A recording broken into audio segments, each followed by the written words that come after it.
in Ontario, as I'm sure you know. Tomorrow is the day of deliverance where the mask mandate is finally gone and proof of vaccination will just be a formality in the truest sense. So Absolutely. that's wonderful.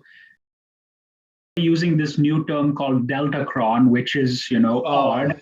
But regardless, I think that, the reason China's locking down is because China, like Australia, adopted this ridiculous COVID zero strategy where even a small uptick in cases merits a massive response. So hopefully it's just overreaction on their part. And I guess things will sort of subside soon. well, and the Freedom Convoy. What's going on with them in with the Freedom Convoy in Ottawa? Have you? They were out, but it's hard for me to find any media on it. Have you heard Well, anything? Well, some things. The fact is that, the Freedom Convoy was sadly broken up by Ottawa police, and the offshoots on the Ambassador Bridge were broken up by the OPP. But since then, I think people have come to realize that the objectives that they sought out with their convoy, with their protest, have more or less been achieved in the sense that vaccine and mask mandates for cross-border travel have become very lax now from when they were previously very restrictive. And domestically, all the mandates are slowly subsiding. So people see light at the end of the tunnel, and that's good. As for the convoy itself, I think that after people were, arrested and the police came in, many attendees went away. And as for the organizers, I do know that Tamara, who is sort of one of the three people in charge, or was one of the three people in charge of the convoy, has had some legal proceedings recently. And that Give, Send, Go, which was the replacement fundraiser for GoFundMe, has now started to refund donations that weren't already transmitted because, well, the government of Canada has been cracking down on them. So that's quite sad, but in the long and the short of it, the fact that they have more or less been recognized for achieving the end of mandates and that they created this political pressure that still hasn't gone away, and that they've now inspired a group of Americans to have started their own freedom convoy, and that's now reached the outskirts of DC and may have some effects, it merits them to be called successful, which is really good. But all in all, I think your diagnosis is right, 100%. The reason why these mandates are coming down is because of the convoy.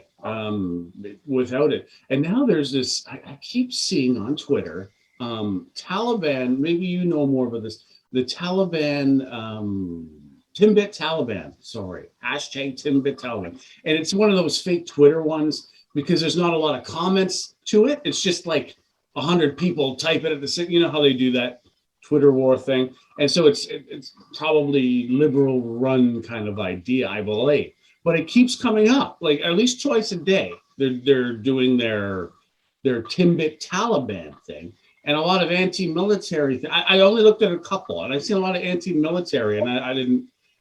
Are you aware of this Timbit Taliban? The thing is that, and this is one of the big problems in Canadian politics, that there is an asymmetry of online presence. And the Liberals, as you alluded to, have a very strong social media game. They have their IT cells, they have their social media mavericks, they raise up these Twitter hashtags from time to time, whether it's against leadership contenders in the Conservative Party or it's just some social issue to bash the right with. And they're very good at running with it. So this is probably one of those momentary hashtags that's gaining prominence on social media. It'll dissipate in a while, but ultimately you can probably chalk this up to some effort by Liberal Party affiliates or the Liberal Party themselves to dominate the airwaves. And that's something that they do effectively, which conservatives sadly don't. We don't have that kind of social media infrastructure and players who are able to manipulate things or at least get our message across as effectively and as notoriously as they do. Cohesiveness is what is driving that, because it's an algorithm game they're playing. So it's the lack of cohesiveness in conservatives, because conservatives fight each other, and on that, What are you thinking? Any thoughts on the campaign with the four candidates, Jean Charest, Leslie Lynn Lewis, Dave Brown, Patrick Brown, sorry, and Pierre Poliver? Well, what are your thoughts on the four candidates, if any? You know. So this is an interesting race, and when you say if any, that's actually quite important, an important caveat to add, because with all that's going on in the world, with inflation, with the war in Ukraine, with some of the sort of COVID mandates and people trying to sort of get back into their routine, kids in school. Now that's, it's led the conservative leadership race to fall to sort of like the fourth or the fifth priority of Canadians in terms of them paying attention to what's going on. And that's quite ironic because we actually have in this race a roster of four strong, solid, and experienced candidates, as opposed to the last two races where you had some novices running. Pierre Poilievre, he's come out front of everyone saying that he's running for prime minister. He has a dominant social media presence that we just talked about, which has really earned him a lot of fans across the country. I think, you've been very prolific in sort of posting his clips from Parliament where he quite rightly sort of criticizes the government. And that's allowed him to sort of get his message across and all those things. So he's clearly the front runner right now. But the biggest vulnerability with Pierre Poilievre is the kind of substance that he's been putting out there. He's very strong on the economic issues. He's really ahead on inflation, on affordability, on mortgages. He's been shadow finance minister for quite a while, but we really haven't heard his views on some of the other things that conservative leadership candidates have had to deal with, the social issues. What does he think about abortion? What does he think about guns? What does he think about all these other things that conservative leadership candidates have had to respond to, because there is a strong primary constituency in the Conservative Party that's going to be looking to that. Perhaps he's been strategic in trying to avoid it, but ultimately he's going to have to deal with it. And it's best for him to sort of get ahead of the narrative, put his position, make his position very clear before he's left responding to the issue, as opposed to creating waves and at least sort of making a stand there as he's done in the past. Jean Charest, somewhat, people have been talking about him in these very sort of optimistic terms, but I can say this much: the last time he was on the scene in federal politics was almost over 20 years ago now. He's been, prominent in Quebec, and Quebec is important, at least in terms of the point system and for winning a general election, but it's not the only province, and he has to sort of cover up a lot more ground than people in the conservative framework might be realizing right now. The biggest point of interest in this race, though, among candidates is Patrick Brown. And the thing is that, most people saw him sort of recede from the federal and even the provincial space over the last few years. But the fact is that Patrick Brown's done something very interesting in that he has made inroads with the South Asian community in Canada like nobody else. He's not South Asian, he's, Scotch-Irish by origin. But the thing with Patrick Brown is that he's formed these relationships, he's met with community leaders, he's played the game of brokerage politics very well, and he has this very solid constituency which can raise money for him. He can sell memberships like nobody else. That's how he won the leadership in Ontario in 2015. And he's got this infrastructure across the country to support him. And the most important thing about Patrick Brown is that he's slick. He's the most Machiavellian politician in Canada, I feel. He's able to play the skullduggery, dredge up things on people. That's why the whole of the PC party in Ontario hates him, but it's why he's been so effective. I would not write him off under any circumstances. The fact that Michelle Rempel Garner has just yesterday sided with him, and that was the first. Totally, Patrick Brown is an enigma to me, complete enigma. And I thought, he's just in the race like this Roman Baber, yeah, Baber, that I failed to mention. But you're right. As soon as I seen that, I was like, oh, he's a contender.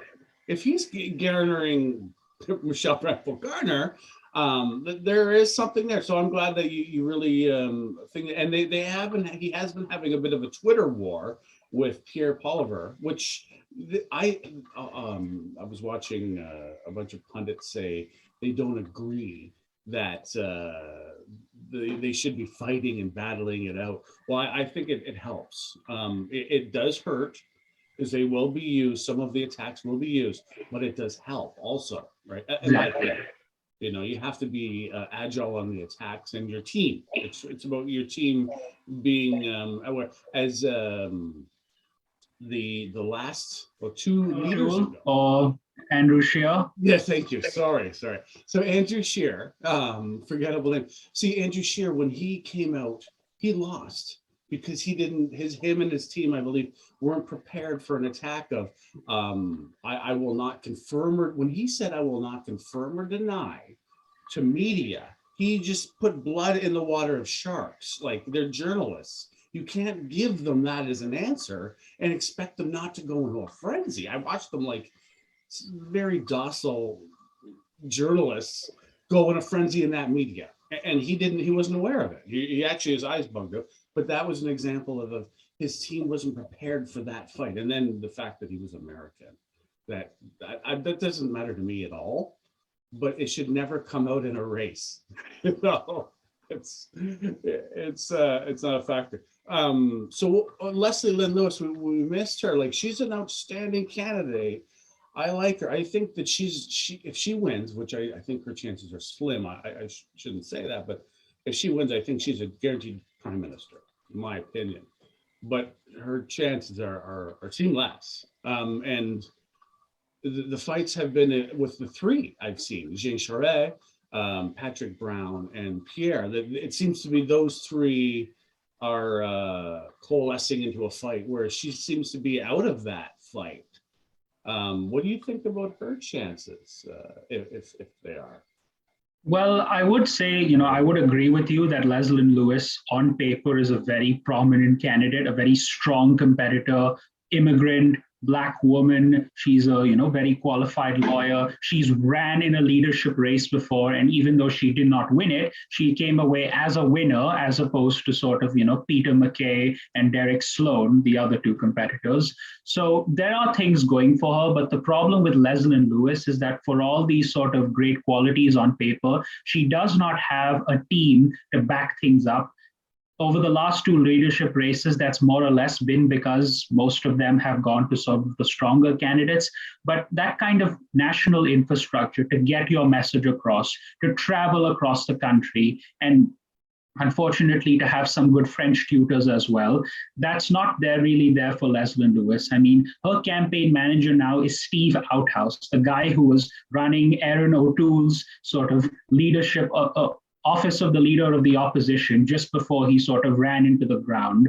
And so she's sort of, taken some of the less than prominent members of the conservative sort of political staffery onto her team. And I don't think they're going to be as effective for her as some of the other candidates' team members are to be for them. But the thing is with Leslie Lewis, that right now I think she realizes this. What she sees so far as her trajectory is continuously trying to build a base. She's a novice to politics. She's a first-term MP, no sort of executive or ministerial experience under her belt.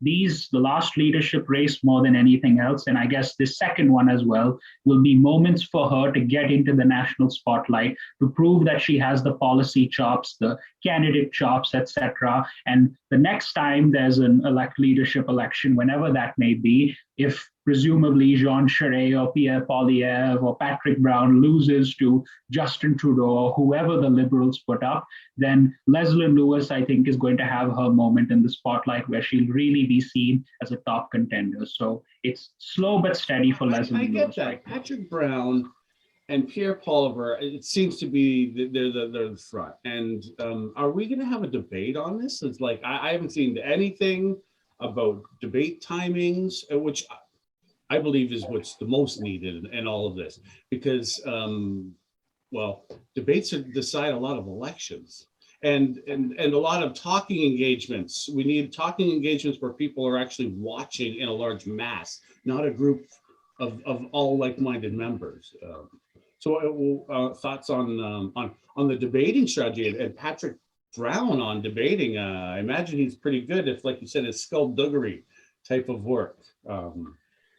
Well, in that respect, I mean, when it comes to debating, we have to first realize that the timeline for this race is really elongated. And the reason, I mean, right now, candidates, formally speaking, aren't even registered with the party. They're still meeting the criteria. They're only going to be certified as candidates by the party in April. And then after that, they're going to sort of enter the formal campaigning period up until I think, September 10th date when the leadership race the election is going to be held among the party members. And the reason they're elongating this is primarily because they don't want to overlap with the provincial election that's happening here in Ontario. They don't want, conservatives to be seen fighting each other, because as we saw with the last two general elections, anytime there's some sort of national controversy when it comes to conservatives, or even provincial controversy when it comes to conservatives in Ontario, things filter up, people aren't able to distinguish, and that's not what either party wants. So they're really elongating this. And I think the only time we're actually going to see a debate between candidates is sometime in the summer, take June, July, definitely after the provincial election is done.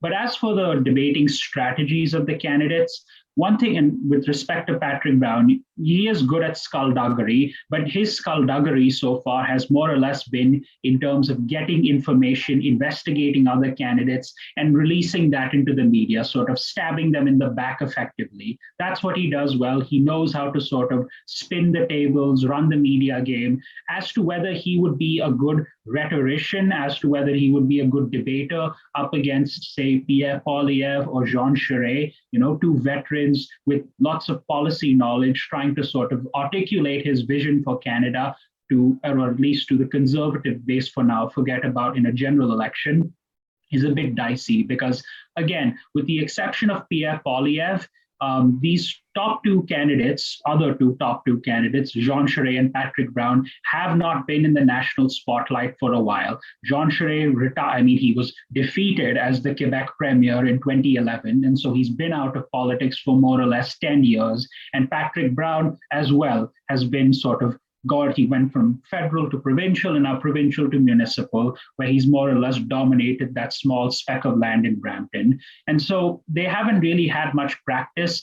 It'll be interesting to see how they prepare and how well they sort of match up to Pierre Poilievre, who's had this sparring experience with Trudeau and other members of the Liberal government in Parliament very frequently. But all in all, the debates are going to be very interesting. Just don't expect them to happen anytime soon. Shifting gears, if you can, on inflation. So the policies that have you seen coming forward, like we're about to see a budget and most likely military spending, I hope. I don't care the government in power at this point. It's time to shift the gear, in my opinion. I'm ex-military and stuff, so it's one of my I've always been focused on it. But inflation, do you see any signals or anything that the Liberals are going to address inflation, or I'm just going to leave that open as I can for you to start it off? Well, when it comes to inflation, it really is about time. And the fact that we have such high inflation right now is not only because of oil prices and supply chains and the war in Ukraine. It's also because the cumulative effect of inflation, of liberal money printing, of an excessive reliance on CERB by many Canadians, and of the Liberals' laxity in sending that stimulus out, all of that has cumulatively come to sort of raise the prices of gas, of groceries, of how homes, for lack of a better sort of alternative right now. And so the Liberals really have this, this is a crisis for the Liberals that's been of their own making primarily. In this budget, I expect them to do something to work on inflation, although let's be clear, Liberals sort of respond to elections, and there really isn't an election anytime soon. So they may not decide to sort of curb inflation. They may take on more sort of populist measures that we've seen them do over the pandemic to perhaps raise up their level of support. It'll be interesting to see what they do on inflation right now, but more or less the effects have already been the case, and these global impacts, more or less leave things out of their control.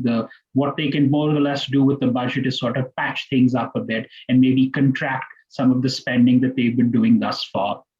But as for military spending, just on that, I do think it's about time, frankly, that the government decide to sort of spend more on the military and get closer to the 2% of GDP NATO target. They have been procrastinating this for a long time, primarily because, middle class Canadians, some of them they perceive, and particularly the left wing liberal base that the Liberals have been trying to steal from the NDP, are very averse to military spending. They want to sort of shrug it off, let the burden be on the Americans. Canada doesn't need to spend that kind of thing. Focus on the social programs. The war in Ukraine has had a favorable impact in that Canada now is being called on to push up, pull its weight when it comes to military spending. It has the money, it has the expertise. Now it needs the capacity. F-35 jets, CSC combatant frigates, replacement of the Victoria-class submarines.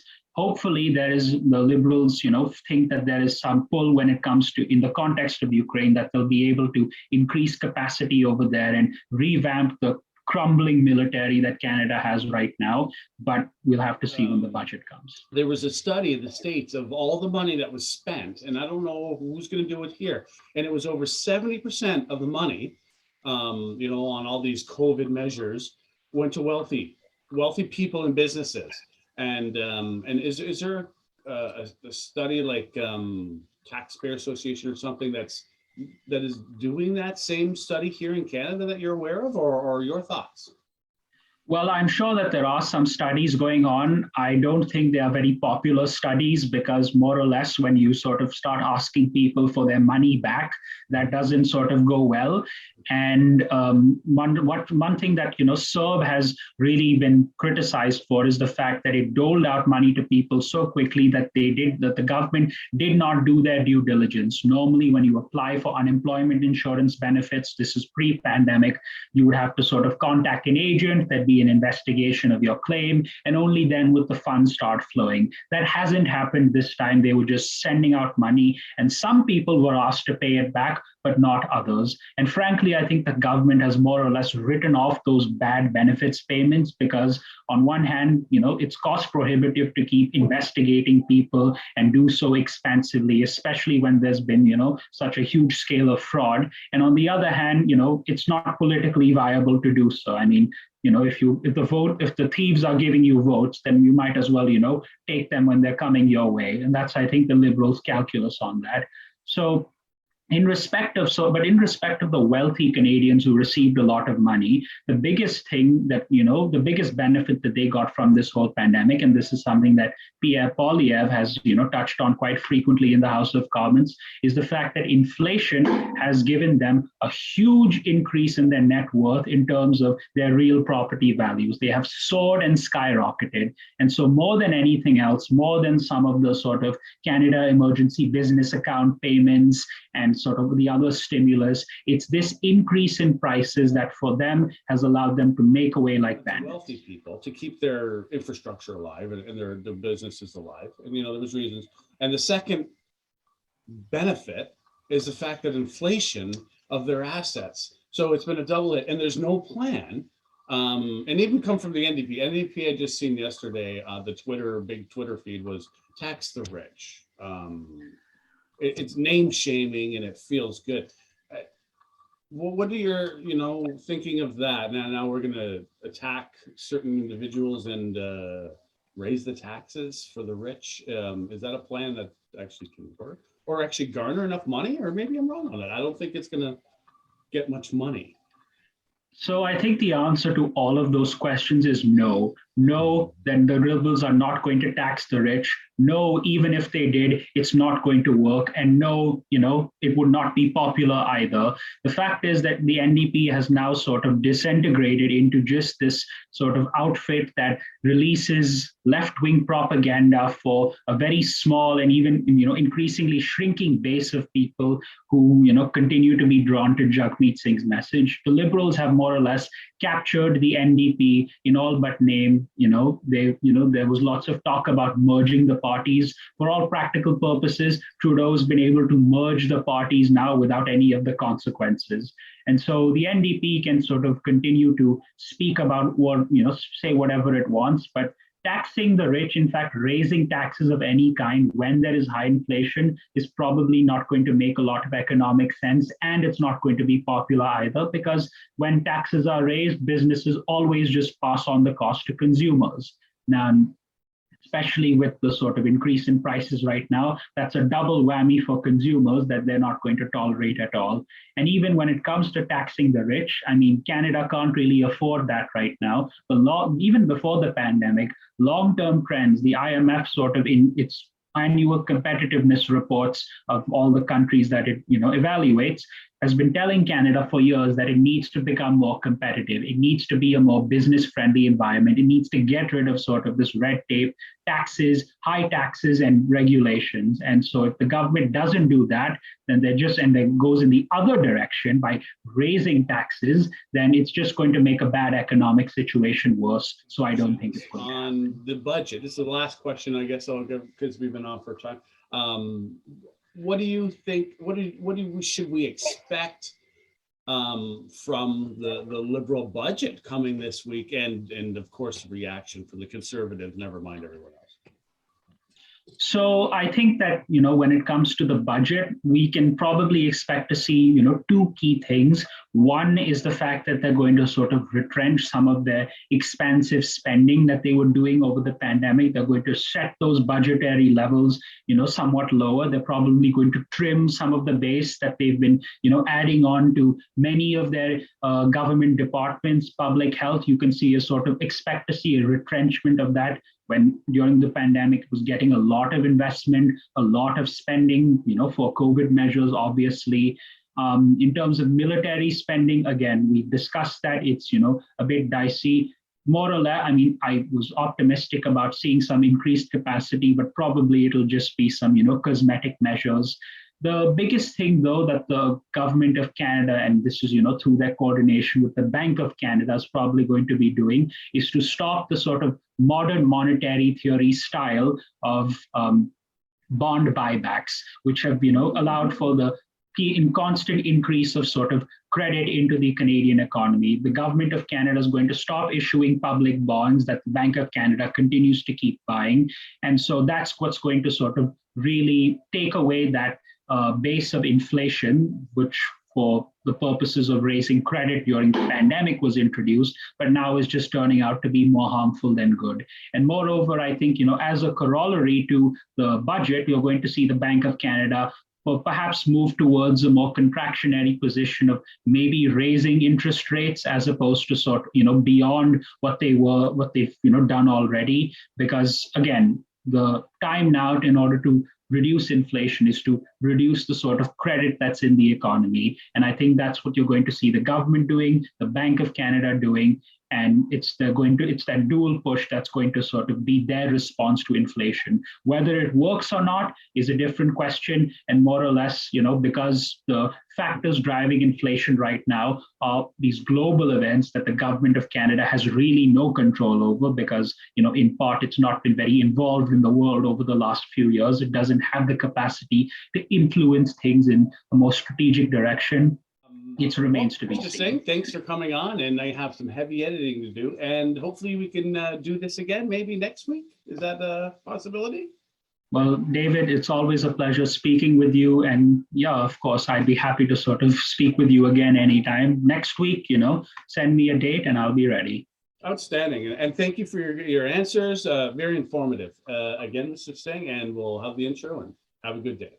Thanks. Likewise, you too, David. Thanks. Bye-bye. Thanks, man. Yeah. Don't forget to like, dislike, subscribe, and comment. Safe Space Cafe. And always, have a good day.